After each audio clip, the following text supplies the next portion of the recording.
You may have noticed my portable cast.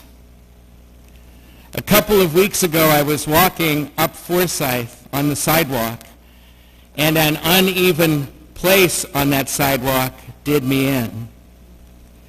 It was midnight.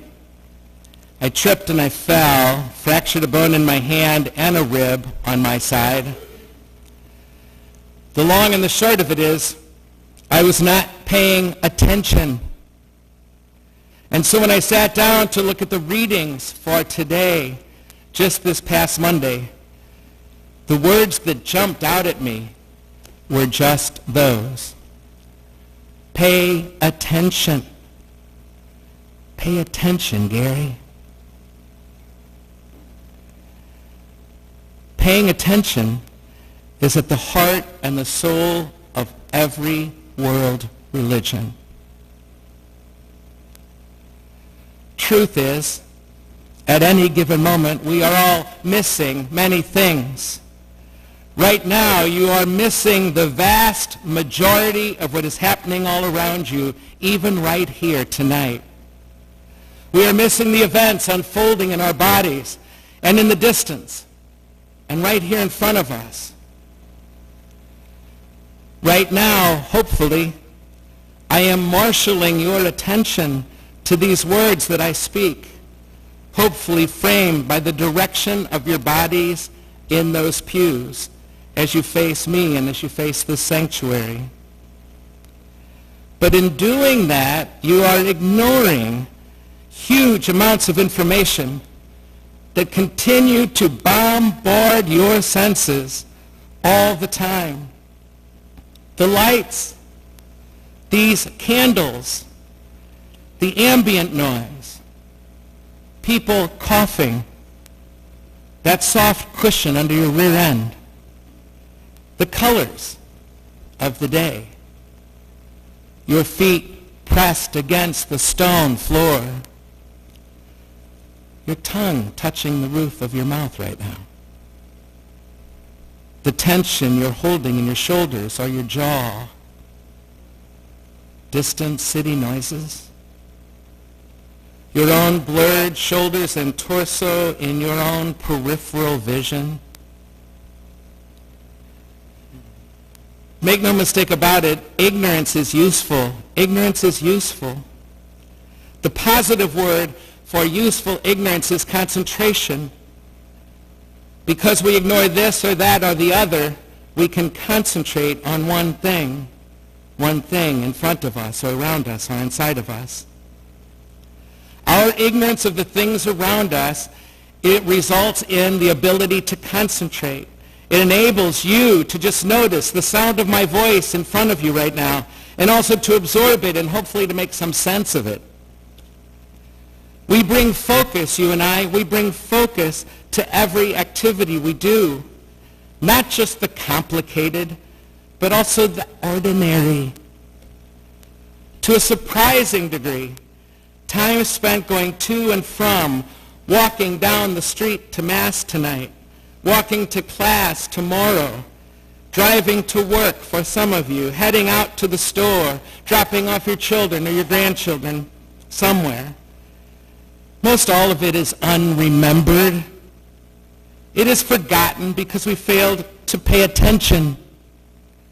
Our minds are preoccupied with being on the phone or worrying over dinner, listening to others, the to-do list replaying in our heads over and over. We miss the world making itself available to us. We miss the possibility of being surprised by what is hidden in plain sight in front of us. It was a child over Thanksgiving break who prompted me to reconsider all those daily little journeys and how they could be done and how they could be done better. Hanging out with a child leads to a lot of walks around the block most especially. We walk down the street and then a right and then another right and then a left and then back home. Over and over and over again.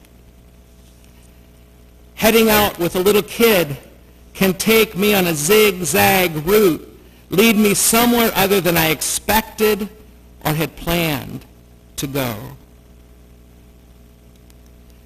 After a while, I began to try to see what my little friend was seeing. I ended up experiencing something very different than I would had I set out on my own. I began to realize that I'd been paying so little attention to most of what was right in front of me that I'd almost become a sleepwalker on those sidewalks. What I saw and attended to was exactly what I expected to see. What this child showed me was that my attention invited me into the attention of this child, and in time, inattention to everything else. In telling you this tonight, I'm trying to knock myself awake. Like taking a walk around the block with different people does. People who see different things than we do when we walk. People help us see all the unattended, perceived, ordinary things we were missing. What I see when I walk as a philosopher and I walk as a theologian, and that's so different than what the psychiatrist sees when he or she walks, or the scientist, or a poet, or an artist, or an economist. They will bring to it something I'm missing. They will see things about all this that I don't see. Right now I'm listening to a set of tips by a professor at WashU, Michael Weissessions, who is an expert on this planet. I listened to his DVDs before I set out, and then I set out as if I was taking him with me on this walk. Though I walk alone after I listen to his talks, he's one of my walking mates now. Together, we become investigators of the ordinary. The street, everything on it, the ground underneath my feet. And I propose that a child, or perhaps even your dog, could be one of those experts for you that you can take along with you as you go. Each of these experts becomes like a highlighter pen on the words of a page, drawing our attention to just that of all those words. Or one of those bright orange construction cones out front. With them, the familiar becomes unfamiliar, and the old becomes the new. You see, we all of us have the capacity to really see what is in front of us. The first time we walk a new road or a new path, our approach is wide-eyed. Oh, yeah. We all have the capacity to attend, to pay attention. We just forget to turn it on. What do you see on your way to class? In the morning, the afternoon, and the evening as the sun sets, changes across the sky? What is it that you saw today walking here? Or last Friday walking to class? That funky sweater on that student that just walked past you. That dude on a motorized skateboard going 22 miles an hour. That kid walking in a t-shirt when it was 40 degrees. The fact that the cranes have moved. The fact that the cranes have not moved. The numbers of students rushing today, likely late. The numbers meandering and eating something as they walk. The warm sun today. No, the chill today. No, the clouds today. No, the sun today. The caterpillar crossing the sidewalk. The dog poop. As it turns out, we were missing pretty much everything. We're not blind, but we have blinders.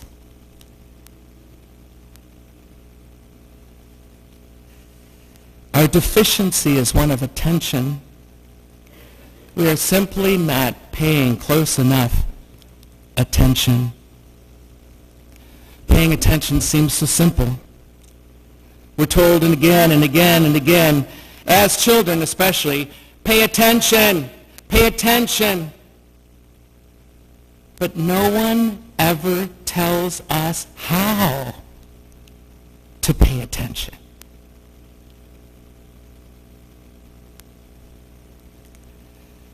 What is attention? It has something to do with the realization that everything out there in the world is equally informative or important. We do not need to see everything, though.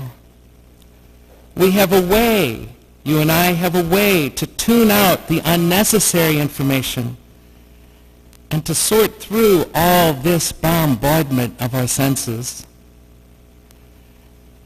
We learn how to deal with the confusion by paying little of it mind. We can only take so much of the world at a time, you see. Sometimes it seems to me as I walk around the block that the object of this world are almost hoping that I will glance at them and that they're each competing with each other for my regard. Alexandra Horowitz is a writer, and she defined attention with these words.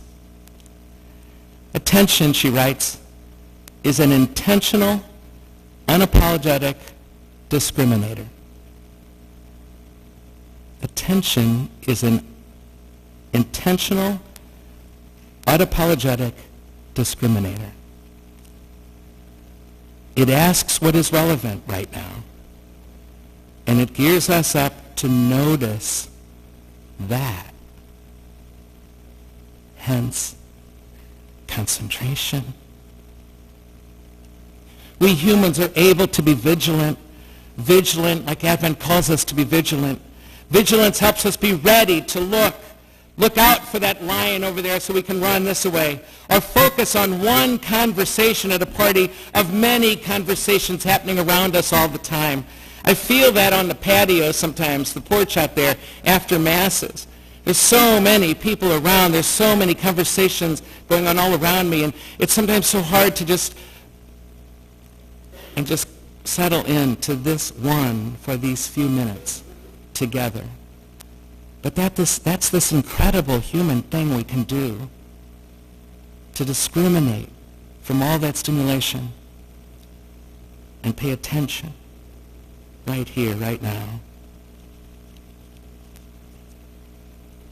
We can selectively attend to what matters right in front of us right now. We can. Paying attention is simply making a selection among all the stimuli bombarding you at any given moment.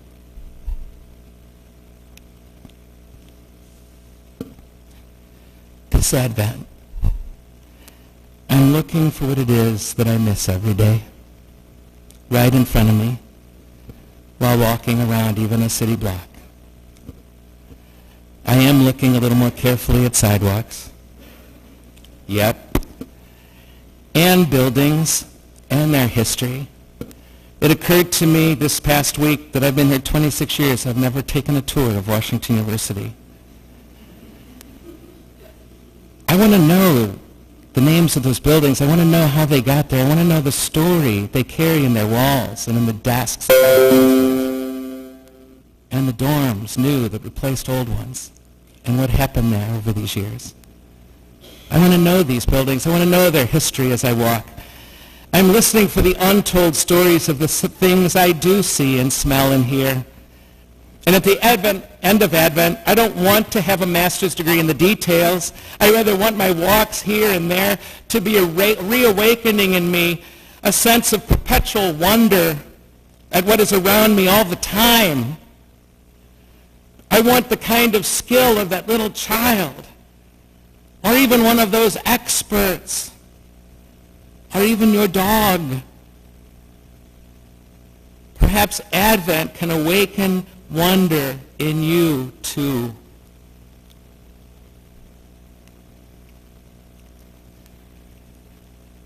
William James wrote that my experience will be what I agree to attend to. Your experience will be what you agree to attend to. Faith and spirituality will help us attend, like one of those experts, like that little child. And what I attend to then, in this world, will deepen my faith and my spirituality and grow my soul because of the God who is hidden inside of what is hidden right in front of me. And so these Advent days, I take my heart in one hand and my mind into the other as I make my way around the block and back home.